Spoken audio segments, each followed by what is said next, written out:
네, 한 마리 낚았습니다. 와, 2kg짜리 안동에 진짜 거대한 베스가 한 마리 나왔습니다.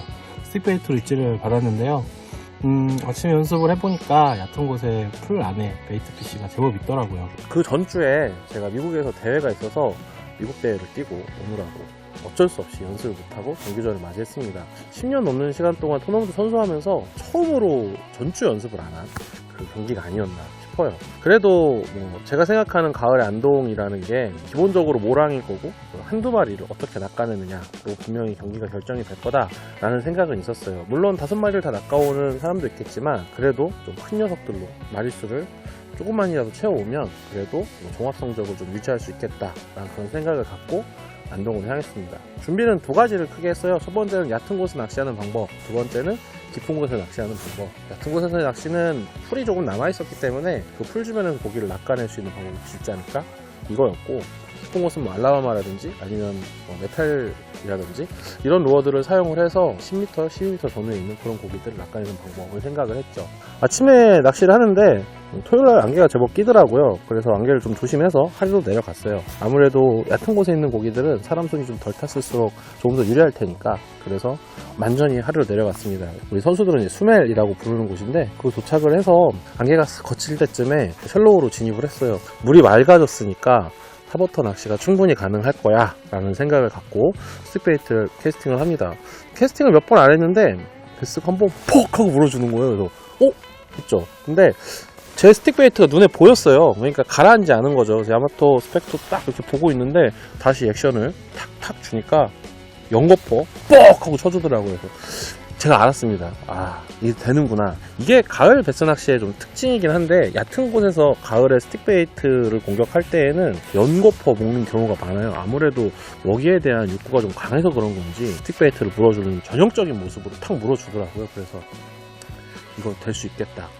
한번 안에 상태가 어떤지 들어가 볼까? 하고 배를 밀고 입질 받으고서 들어가 봤어요. 들어가 봤더니 그냥 안에 풀도 많고요. 그 풀이 한 3, 4m까지 있으면 좋겠지만 그렇게 많지는 않아도 한 2m 정도는 있고 수심 2m 정도 풀 끝에 베이트 피쉬가 바글바글 있더라고요.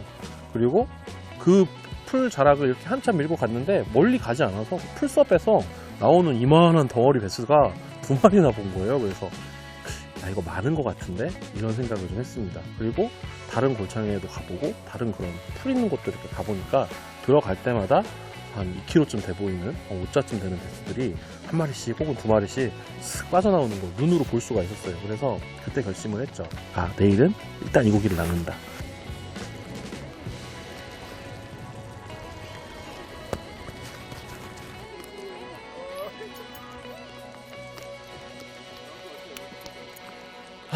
마지막이네.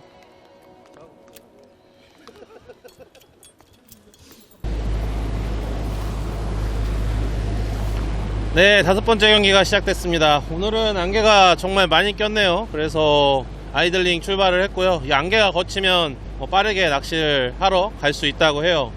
오늘 낚시는 오전에는 타버터, 오후에는 직벽에서 웜낚시를 할 거고요. 연습을 했는데 괜찮은 고기가 낚여서 리스크는 크지만 지금 전반적으로 고기가 안 나와서 난 낚을 수 있다 라는 생각을 하고 낚시를 해볼 생각입니다. 마지막 경기 끝까지 잘해서 고기 꼭 들고 올라갈게요. 시작해 보겠습니다. 베스를 낚는 가장 쉬운 방법, 토너먼트 리포트.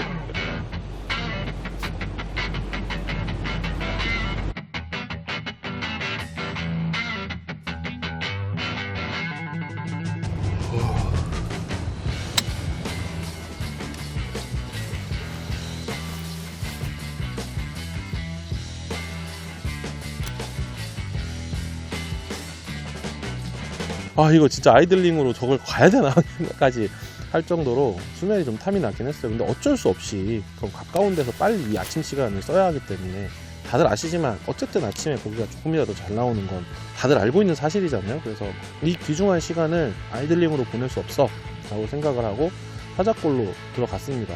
근데 사자골로 들어갈 때 뭐 한 가지 만약에 고기가 물지 않더라도 얻을 수 있는 건 있다 라고 생각을 했어요. 그건 뭐냐면 전주 연습을 못 했잖아요. 전주 연습을 못 해갖고 그런 골창 끄트머리에 있는 그런 풀들을 많이 확인을 못 해봤어요. 그래서 항상 약간 어느 정도의 무서움이 있었거든요. 안 되면 어떡하지?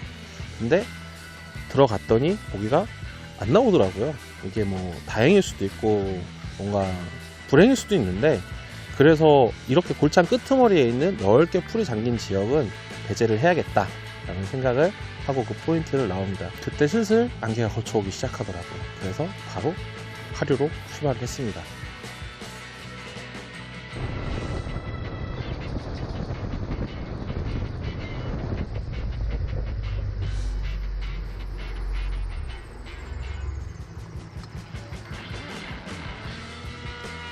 수면에 도착을 했습니다. 안개가 싹 거치면서 제가 왠지 고기를 낚아낼 수 있다, 입질을 받을 수 있다는 생각이 들더라고요. 그래서 접근할 때부터 정말 조심조심 배가 파도를 만들어서 셜로우로 파도가 밀려가지 않게 배 세우는 위치부터 신경을 써가면서 싹 접근을 했어요. 그리고 어제 입질 받았던 그곳부터 공략을 하기 시작을 했죠. 어제 입질 받았던 곳에서는 솔직히 기대는 많이 했지만 물지 않을 거라는 걸 알고 있었어요. 왜냐하면 얕은 곳에 있는 고기들은 이 계절에 고기를 낚아내고 나면 다음날 잘 안 물거든요. 적극적인 고기를 낚아내는 방법의 낚시는 전날 입질 받았던 방법으로 다음날 낚아내기가 좀 어렵습니다. 그래도 그 구간이 워낙 넓었기 때문에 믿음을 갖고 안쪽으로 차근차근히 갔죠.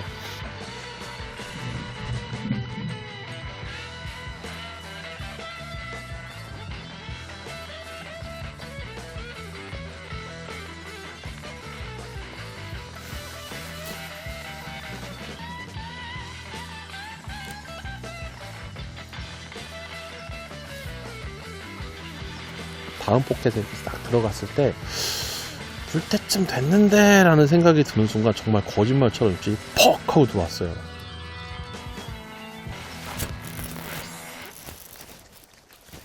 거봐, 있어 문다고 했잖아.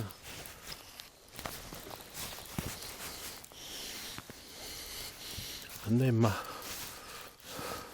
곱게 와, 곱게.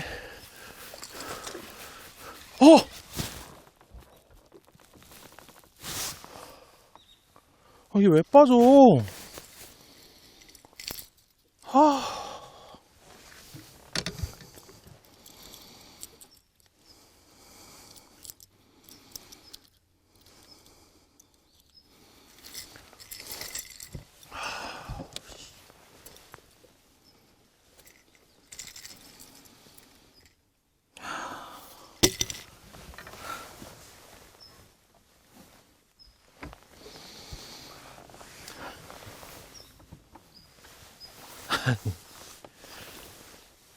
뭐 방법이 있으니까 놓쳤으면 다시 잡으면 되죠. 그래서 그 주변을 계속 공략을 합니다. 워낙 주변에 많은 좋은 포인트들이 있었기 때문에 한 번 더 기회가 있을 거라고 생각을 하고 주변을 계속 공략을 했어요.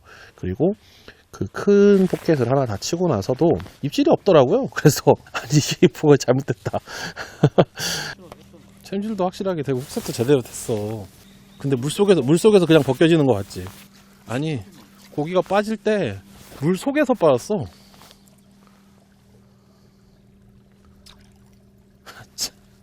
안 박힌 거야.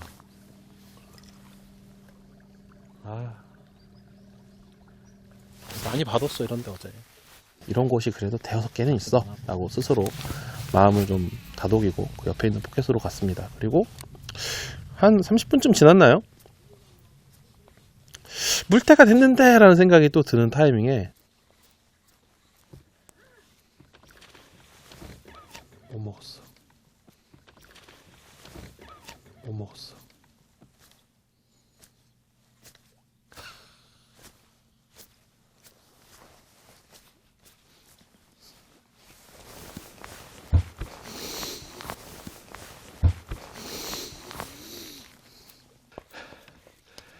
내가 어제 이 안에 있는 덤불을 봤다고, 봐두고 간 거라고.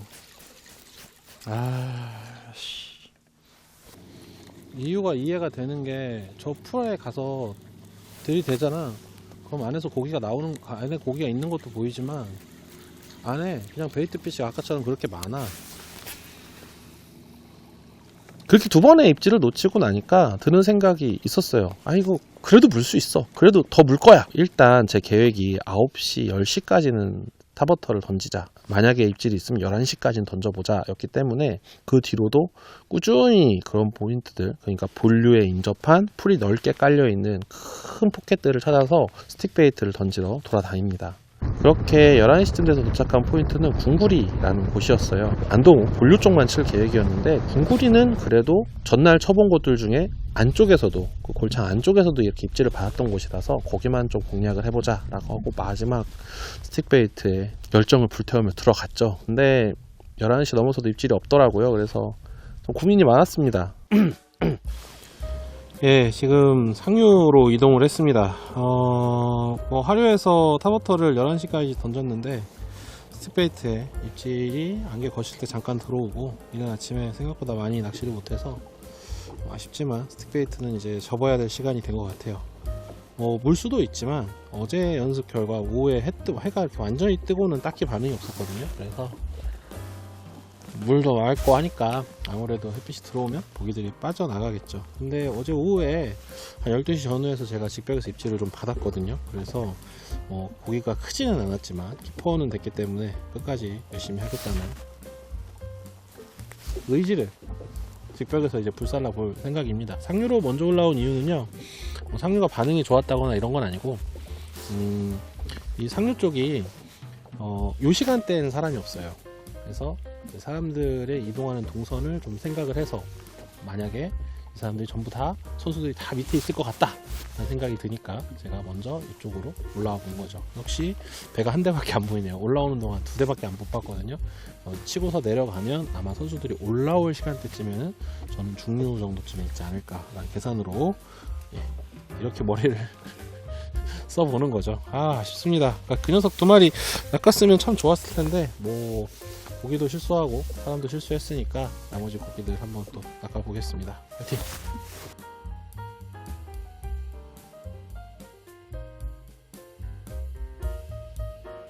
그렇게 마지막 경기는 노피시를 했고요. 제 기억으로 거의 2년 만에 노피시를 하고 올라왔어요.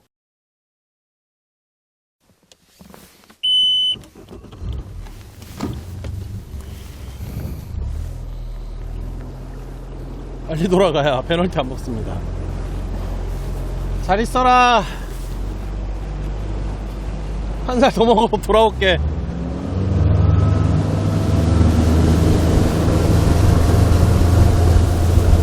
안녕.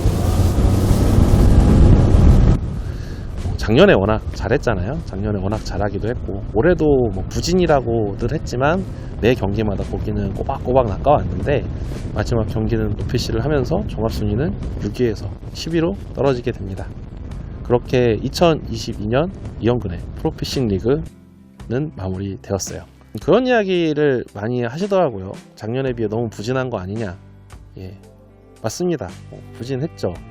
작년에 종합 1위를 했는데 올해는 종합 10위를 했으니까 작년에 비해 부진한 건 맞는 것 같아요. 그런데 종합순위 10위도 저한테는 되게 소중한 결과이고요. 그리고 사실 딱 10위라는 성적만 놓고 보면 그렇게 못한 것도 아니라서 사실 성적으로는 큰 불만이 없어요. 근데 저는 좀 개인적으로 불만이었던 게 있습니다. 전년도 챔피언이라는 타이틀에 걸맞지 않게 중요한 순간마다 실수가 조금씩 있었던 것, 그리고 그 실수가 기인한 이유가 저의 어떤 개인적인 부상 때문이었는데 몸 관리를 잘 못했어요. 그런 부상을 안고 시즌을 진행을 했고 그게 가장 큰 문제가 아니었나라는 생각이 듭니다. 물론 이제 많은 기대를 해주셔서 좋은 모습을 보여드렸어야 했는데 다소 부족한 성적으로 시즌을 마무리하게 돼서 마음이 그렇게 편치는 않아요. 내년에는 이번 겨울 동안 몸 관리 잘해서 엄청 건강해진 다음에 최고의 컨디션으로 2023년을 준비해서 부상도 잘 관리를 하고 그리고 낚시도 열심히 준비해서 좋은 모습 보여드릴 수 있도록 할게요. 한 해 동안 열심히 응원해 주셔서 정말 감사합니다.